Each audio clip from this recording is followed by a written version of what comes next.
unabashed, the most unpredictable, becomes a headline, the most volatile, outrageous behavior, unsubstantiated narratives, a battle of personalities. Welcome to Grand Tamasha, a co-production of the Carnegie Endowment for International Peace and the Hindustan Times. I'm your host, Milan. India's Path to Power, Strategy in a World Adrift is a manifesto written by 8 of India's leading public intellectuals. The report seeks to chart out a course for India's foreign policy, but in so doing, it also delves into economics, the climate, global governance, and India's domestic politics. One of the report's key authors is Ambassador Shivshankar Menon. Ambassador Menon is a distinguished fellow at the Center for Social and Economic Progress in New Delhi. He has enjoyed a long and distinguished career in government, serving as National Security Advisor, Foreign Secretary, High Commissioner to China and Pakistan, among many other notable positions. It's a pleasure for me to welcome him to the podcast for the very first time. Ambassador, thanks for coming on the show. Thank you for having me. I want to start by asking you about the origins of this report. It was published in October of last year, and it was put on the websites of the Center for Policy Research and the Takshashila Institution in Bangalore. Many people who read this report will recall that a decade ago or so, many of the same authors of this document issued a different report called Non-Alignment 2.0, in which you also outlined a pretty ambitious strategic plan for India's future. In this report, you reference the previous document and say that while many of the objectives and strategies you had laid out about a decade ago served India pretty well, there have been many changes on the global stage since then, and that's prompted you all to have a rethink. What are some of those changes that really drove you to put pen to paper a second time? Well, I think the reason we thought we should look at it again, look at the whole issue again of India's grand strategy, was really because both India has changed and the world around it has changed. The world around it has changed in at least 4 fundamental ways. There's been a huge shift in the balance of power in terms of not just the rise of China, but of other countries, many of them in Asia, but also in terms of the nature of China-U.S. Strategic competition and rivalry, and also in terms of technology, the effects of technology, and thirdly, a pushback against globalization and a tendency for the world economy to actually fragment into large regional trading blocks, into RCP or CPP, TPP in Asia, EU in Europe, USMCA in North America, increasing protectionism. I think what somebody called thick globalization is over. It's now hard globalization, and much more difficult in a sense. But the biggest change, to my mind, has been also that inequality within states and the threats to identity that globalization seemed to represent to many people have resulted in sort of new authoritarian populist politics in a host of countries. And some of this polarization, this reliance on nationalism or ultra-nationalism for legitimacy, the rise of new authoritarian leaders, whether it's, Japan, China, India, all the way up to Trump, in the U.S., this, I think, has really shifted the ground on which we're operating. And that's why we thought we need to, and India is no exception to the global sort of trend. So that's why we thought it was time to look at it. Besides, we'd just gone into lockdown, and we thought we might as well use our time productively. And it's always nice to do this kind of thing with friends, sit regularly and talk about the big issues when you can't do anything about it and you're locked up at home. Anyway. So, some people were baking bread, some people were taking up gardening, you were writing global manifestos, which sounds much more productive. I want to ask you about India's global positioning. And the report states pretty clearly that, the ideal position for India in the Indo-U.S.-China triangle, if we think about those 3 great powers, would be to have better bilateral relations individually with both the US and China than they have with each other. Now, we are speaking at a time when the relationship between India and China appears at a low point. And I'm wondering if you can imagine, at least in the near term, a less confrontational, more cooperative bilateral arrangement between India and China. Well, less confrontational and more cooperative? I certainly hope so, at least. And this is a report for the decade, don't forget. So over the next 10 years, certainly I hope so, because relations really are bad today, at least the political relationship. And the situation on the border is not good. And there's over 100,000 troops overwintering in some of the most hostile terrain on earth and confronting each other. And the old arrangements, which we put in place in terms of confidence building measures and standard operating procedures, have broken down since the deaths in 2020. So, yes, I certainly hope it improves from this. But the question really is how and when. And that's much harder to foresee. Because I think partly because the domestic politics that I already mentioned, and also because neither side seems to have actually taken the plunge to address these issues. Everybody's preoccupied with COVID, with domestic politics. All governments have actually been diminished by what's happened in the last 2 years. And I think domestic social contracts are being renegotiated. So it's not an easy time to deal with such big issues in India-China relations. As for the triangle, India, China, and the US, that's an ideal situation from an Indian point of view to have better relations with both.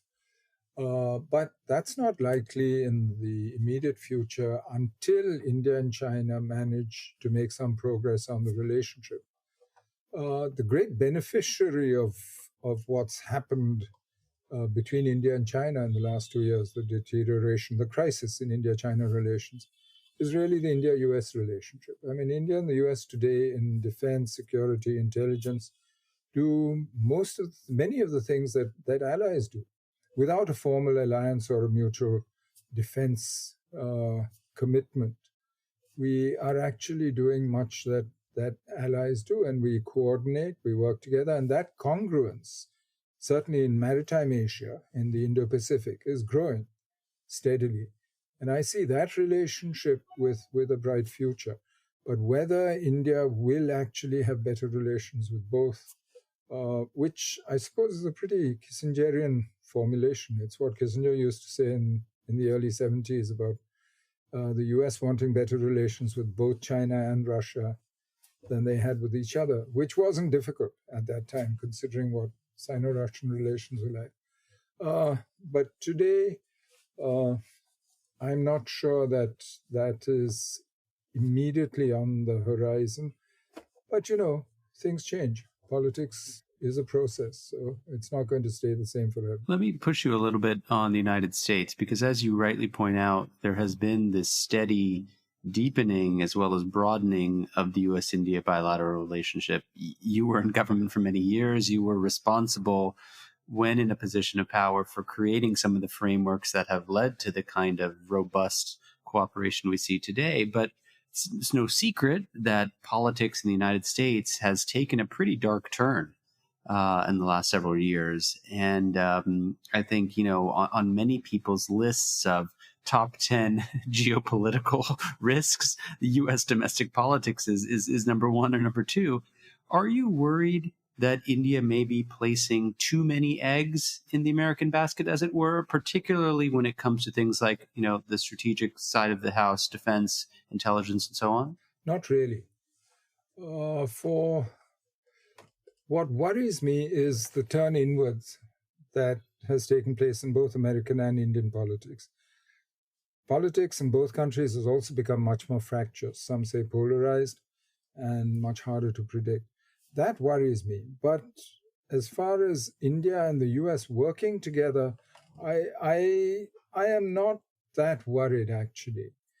that the domestic politics it's interesting. The domestic politics actually prevents both countries from doing what they should be doing on the economic side and the commercial side.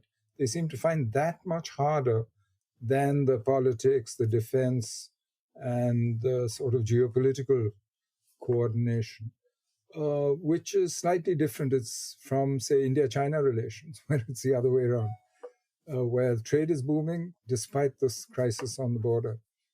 But why do I think that India-U.S. is different? Partly it's because of the way India and the U.S. are structured. I mean, we have a constitution which is drawn very great extent on the U.S. Constitution. You know this better than most. And the fundamental idea there was checks and balances. We don't trust one or other institution or depend on just one or other institution to make our democracies work. So even if you, in the U.S. case, if you have a dysfunctional White House at some time, there's always somewhere else to go to get your work done. Go to Congress, go to the companies, go to, wherever. It's the same in India. If the central government drops the ball, the states pick up the slack. I mean, you've seen that in responses to COVID, for instance. Or society actually does. There's a huge amount of volunteerism which goes on. So I actually think that because of this, because we're designed for failure, as it were, it actually works in our favor. We can cope with crisis. We might be slow getting to the point of dealing with it. You saw it in COVID. But ultimately, we pull our socks up and society responds as a whole. And we're not dependent on one central idea or order being absolutely correct and working all the time. And this is why India-US relations have worked. Even in the bad times, we had Congress. We did work together on certain issues during the Kennedy, second Eisenhower administration, on Tibet, for instance.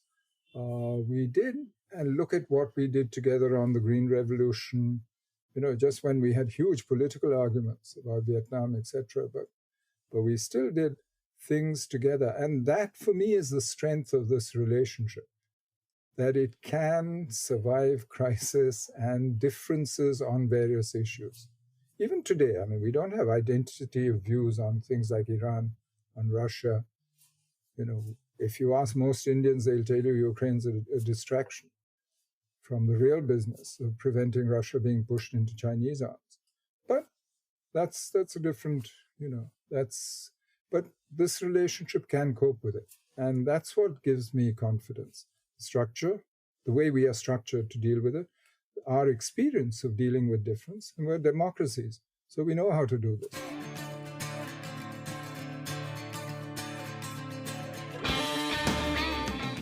Hey, Grant Tamasha listeners, thanks for listening to the podcast. Putting this show together each week is a labor of love, but it takes a lot of work to put out a great show every week. If you'd like to support the work we do at Grant Tamasha, please visit ceip.org/donate. Don't forget to subscribe to us on Apple Podcasts, Google Podcasts, Spotify, or on your favorite podcasting platform, so you'll be the first to know when a new episode rolls out.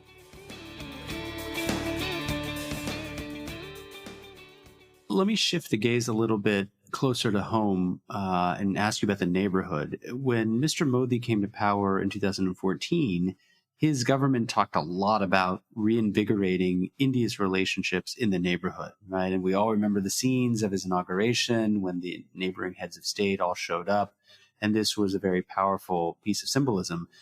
But if you fast forward to today, there are worrisome signs all around the region, whether it's Bangladesh, Sri Lanka, Nepal, you name it, where there are actually signs of decay in India's relationship with many of its erstwhile friends. Where do you think this kind of neighborhood first policy has gone wrong? Well, I think some of it is being distracted. COVID has been a huge distraction. Also, domestic politics has got more complex. And that seems to have driven several decisions in the neighborhood. But there's two other problems. There are problems of implementation. And these are capacity problems built in to the way we implement the neighborhood first policy, which I think across the political spectrum, everybody agrees that this is a priority for us. We need a peaceful periphery if we are to transform India. That's accepted. So the will is there, but the ability to actually translate that on the ground is limited. Secondly, the Indian economy has been slowing for some time, pre-COVID as well. And one of the most powerful, I think, instruments, I mean, I don't want to put it in this transactional sense, but one of the ways in which India has worked best with the neighbors is by opening her economy and economic integration. Nepal survived 12 years of civil war with only 1 year of negative growth. Why? Because the economy is open to the Indian economy, and those were India's high growth years. Same thing with Sri Lanka, 26 years of civil war, 1 year of negative growth, but increasingly open to the Indian economy, and it helps the relationship. Lastly, and the third thing that's very important, I think, to my mind is the influence that India has as a democracy, as an open society, as a successful democratic experiment, even at a relatively low level of economic development. And that example and the links that built across the subcontinent, apart from Pakistan. In Pakistan, it was seen as a threat, but in elsewhere, it really did make a big difference to the ability to work together. And the more we centralize policy, the less likely it is that policy with neighbors is going to be successful on the ground. With Bangladesh, for instance, some of the most successful things we did were to settle the border enclaves and so on, and just open up border hearts to allow people the normal flow of life to begin across open borders with Nepal, for instance, and so on. And that, I think, is something that we might have lost over the last few years. So in all these three respects, I think we need to look at actually how we implement the neighborhood first policy and adjust accordingly. There is, of course, the bigger geopolitical factor that China is much more active in the region right now, that China-U.S. rivalry has brought both of them into the region. I mean, suddenly Nepal is being wooed for free and open Indo-Pacific, landlocked Nepal. China is busy pushing BRI into. China's committed over $100 billion to the subcontinent for BRI. Let's see how it works out in practice. And its biggest commitment is actually to Pakistan. So yes, India will have to step up its game in the subcontinent and stay relevant, be a source of stability and prosperity in the subcontinent. This report has an entire chapter devoted to the subject of hard power. And it has what I found one of the most disturbing passages in the entire report, which is on the subject of civil-military relations. And I just want to quote a selection from the report, which says, among the senior leadership and the leadership of the military here, the conflation of the government with the state has distorted the traditional outlook that the military's loyalty lies with the Constitution and not with the party in power. And when you read something like that, I think one should have kind of alarm bells ringing, right? Because if you reflect on the past 75 years of experience, India has really distinguished itself when compared to its neighbors with its ability to keep the military apart from civilian affairs. Do you think we have, in a sense, kind of crossed the Rubicon? Is there a dangerous red line that has been transgressed? Not yet. No, I don't think so.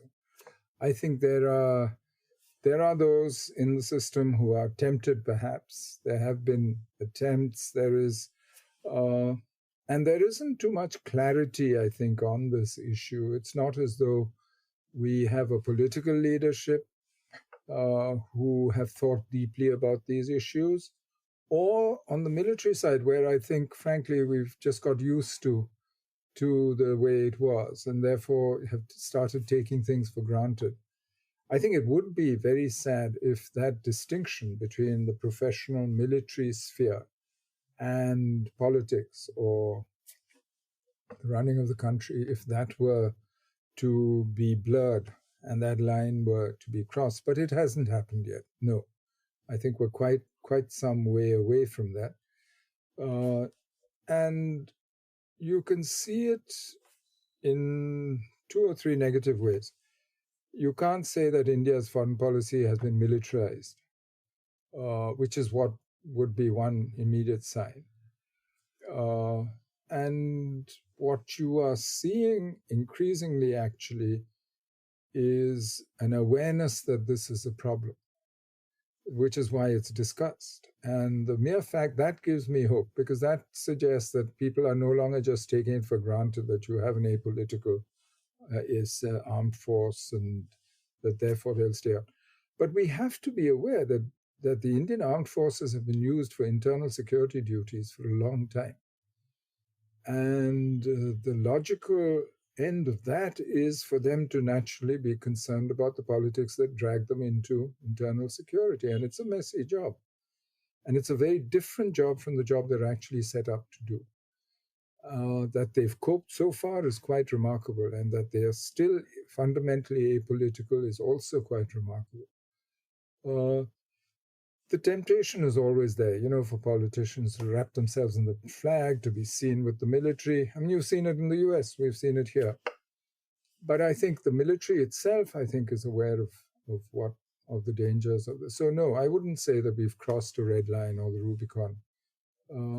But I think we need to be aware of the problem, and that's why we flagged it in there. One of the things I like about this report is that it delves into a set of issues that are often shunted to the side in many foreign policy discussions. And one of those issues is the environment and climate.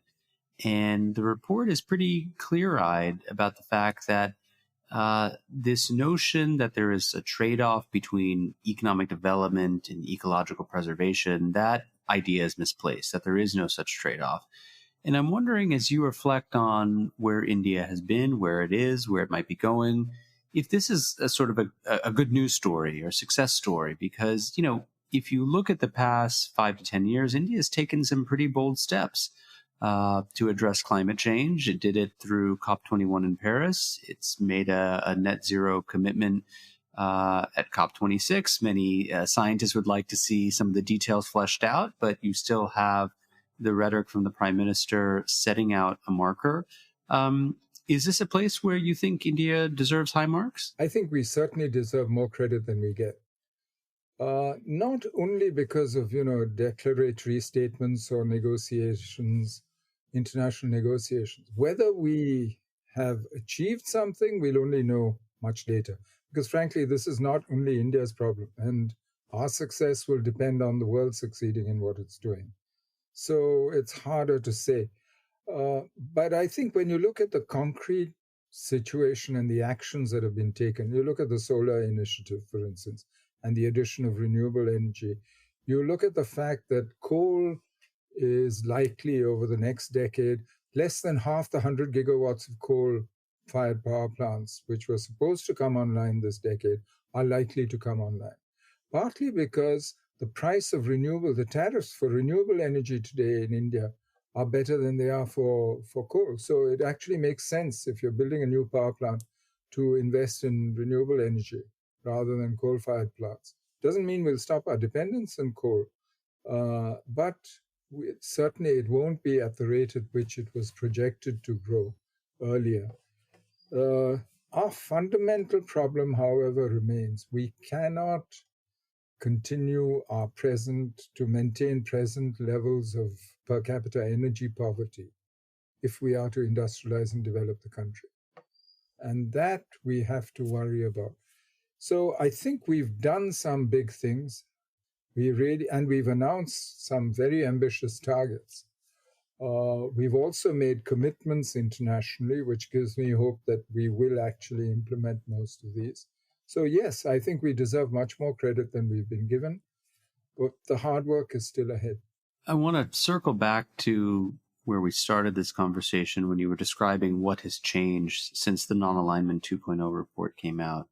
And certainly one of the things which has changed is that India has adopted a much more inward-looking economic posture, which runs against really the trend since 91, if not earlier, of a more outward orientation of its economy, an embrace of globalization, and so on and so forth. Now, many in the West, many around the world, like the United States, have also moved in that direction. Is India really so unique? I mean, if the rest of the world is going from point A to point B, doesn't it make sense for India also to follow suit? Well, we argue that India needs engagement with the world, and the more engaged we are, the better it would be for our economy, for our society, and for our future. We have a separate chapter in the report which actually argues that India must engage with the rest of the world. Because you're right, we have turned inward. If you look at average tariff rates, for instance, since 2012, when they were averaging around 12%, they're now up to about 18%, which is quite a hike. They've gone up every year for the last 5 years. We walked out of the RCEP negotiations for the regional free trade area in Asia after 8 years of negotiation and opted out. So yes, we have turned inwards, but we're not the only ones, as you pointed out. Atmanirbharta or self-reliance, Xi Jinping's talking of self-reliance, dual circulation, and the US also is building back better at home. And I don't think there's much prospect of the US entering into new commitments, or going back to TPP and so on. So yes, it seems to be part of a global trend, but the fact is that India can't do without the world, partly because of our resource endowment. We need the world for energy, for oil. We import coal as well. We need the world for fertilizer. We need the world for non-ferrous metals. I mean, these are fundamental to running the economy. And 80% of India's imports are maintenance imports. And even today, the external sector, trade and merchandise goods, account for somewhere in the mid-30s, almost 33, 34% of India's GDP. That's a sizable amount. So for India, in order to maintain its economy and economic growth, it needs to import. And the only way to pay for those imports is by exporting, the primary way of paying for it. And therefore, we need to engage with the world economically and be much more involved. And that's the argument we make in the report. We actually think there are opportunities here. It's not all gloom and doom in the report, by the way. There are a whole set of opportunities that we see, including on the export side. But we also see enhanced diplomatic space and some strategic options over the next decade or so. Let me end this conversation by asking you about a big picture issue, one that is controversial in some quarters, which is the state of Indian democracy. There have been some who have commented on your report saying, well, this report would have had more legs had the authors not felt the need to wade into issues of democracy and liberal freedoms and constitutionalism. But you and your colleagues are pretty pointed in saying that, look, democratic renewal at home is absolutely fundamental to India's ability to effectively project power abroad. And I'm wondering, for those critics or naysayers who are out there, might you address what is it about democracy at home and democratic rejuvenation that is important for India's power projection overseas? Well, when you look at rising powers in the world, and I think most people would have counted India as a rising power, still look at it as one, they need three things. They need hard power, military, economic power. They accumulate that.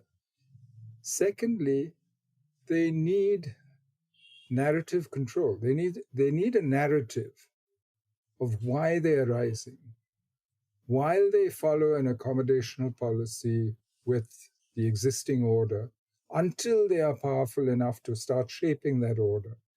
And they need to explain to their own people, to the rest of the world, why they are rising, why their rise is good, what the point of it is, what their goals are. And thirdly, they need the rest of the world to recognize their rise as well and enable it. I mean, it's hard to do it without these. So, and for 2 and 3, democracy is really, for us, I think, and has been for many years, one of our best calling cards. It's worked for us, it's worked with our neighbors, it's worked with the world as a whole. So for me, this is important as a part of, well, India's path to power, as we call it in this world adrift, a world between orders where things are all in motion as we see it. So for me, there is a direct link between India's internal order, how we manage our own affairs, and how the rest of the world sees us, and therefore our ability to actually work with the rest of the world. We need to engage, but we need to engage with the world, and the world needs to be ready to engage with us. And I see this as important. So I'm not sure that in today's day and age, in globalized economy, where with today's, information technology at work, with a connected world, I don't see how we can suddenly draw a line and say, yeah, we'll run our internal affairs whichever way we choose, but, we will also deal with the rest of the world and everything else is going to be open except... I don't think you can draw those lines anymore. And I think that's one of the changes in a globalized world where even politics, what used to be local, purely local, and a lot of the pushback that you're getting is because people feel threatened by this open world, by what the outside world. And today, you see the world in the palm of your hand. I'm literally in a smartphone, So, and it's that threat to identities that we are seeing working out in domestic politics everywhere. But I don't see how you can avoid this. So for me, it's important how we order our own affairs. Also, it enables us to actually bring the entire nation together to actually, achieve the transformation of India, which is what we want to do. My guest on the show this week is Ambassador Shivshankar Menon. He is a distinguished fellow at the Center for Social and Economic Progress in New Delhi. He is the co-author with 7 of his colleagues of a new report titled India's Path to Power, Strategy in a World Adrift. It is a wise document, a deeply researched one, and I'll just add, extremely wide-ranging. There are experts who have worked on this, who have expertise in the fields of development, of technology, of foreign affairs, of defense, of domestic governance. Ambassador, thank you so much for taking the time. It's a pleasure to talk to you. Thank you, Milan. I enjoyed that. Thank you very much. Grant Tamasha is a co-production of the Carnegie Endowment for International Peace and the Hindustan Times. This podcast is an HT Smartcast original and is available on htsmartcast.com, India's fastest-growing podcasting platform. You can also find us on Apple Podcasts, Spotify, Stitcher, or wherever you get your podcasts. Don't forget to rate and review. Helps others find the show more easily. For more information about the show and to find the writing we reference on this week's episode, visit our website, granttamasha.com. Production assistance comes from Caroline Duckworth, Tim Martin is our audio engineer, and Cliff Jayapranada is our executive producer. Thanks for listening, and see you next week.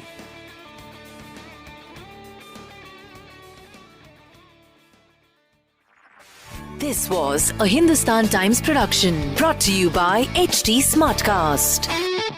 HT Smartcast.